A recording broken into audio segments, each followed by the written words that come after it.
What are the best and worst portrayals of love in film? Amelie and Gunga are one of the best and worst portrayals of love, in my personal opinion.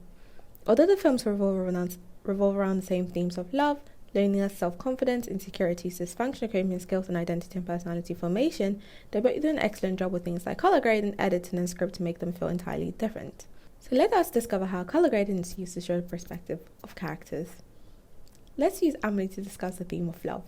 Through colour grading, Amelie is infused with reds and greens along with muted yellows. This goes well with the theme of love as it makes the movie feel saturated and calming, which is exactly how Amelie's life feels like.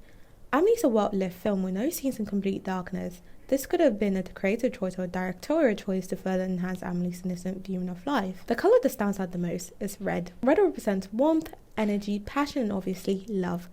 The colour is not only prevalent in colour grading but also through objects within the film. For example, red cherries, raspberries, and red fish all symbolise her passion and vital young viewing, and this colour is also seen in her person to represent her childhood. The use of colour brings up a good point of how colour can impact our knowledge of the characters and plot of the movie. Unlike Amelie, Gone Girl uses colour grading to change perspective for the audience. Gone Girl's colours are colder and harsher compared to Amelie's. Although they involve the same colours, Gone Girl's involve somber blue, murky greens, and sickly yellows, which connects with the grim and violent nature of the film. Red is not a colour of passion but instead a symbol of anger in the beginning of the film, hinting at the first signs of detour from the already established colour grading. Red is only shown in blood and nothing else. It's neither represents love nor passion, but revenge and plotting.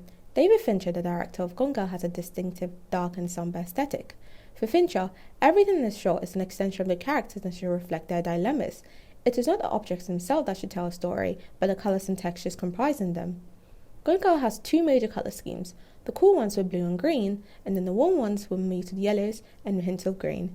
In the beginning of the film, Amy talks about her perfect life when she was cool girl, and with these flashbacks then warm colours emphasise a romanticised version of her story, and the same colour schemes follows her when she's pursuing her plan. Warm colours are always in perspective, whilst for Nick it's always in this dark and sombre colours. The use of these colours make it seem like the colour has literally been drained out of his life. Whilst for Amy, she has this romanticised version and builds this narrative that allows her to live in her world that has this ideal plan to ensure that her life is perfect. She plans her disappearance like a book to the absolute perfection, hence the warm colour is like that of Amelie, a more muted version, but the same. The coded colours used on Nick's perspective drags the audience back to reality. Unlike most thrillers, we're not curious about what happened to the victim. We already know the perfectly created story, so we watch to see how the story pans out. And getting thrown into Nick's perspective allows us to root for him. Around the 2-hour mark, the colour grading seems to flip and shows Nick's perspective on a warmer scheme, whilst Amy's come to a slow realisation that her plan might not be going as planned. This is when red is introduced yet again, and this disturbs the audience due to the established colour scheme they are already used to.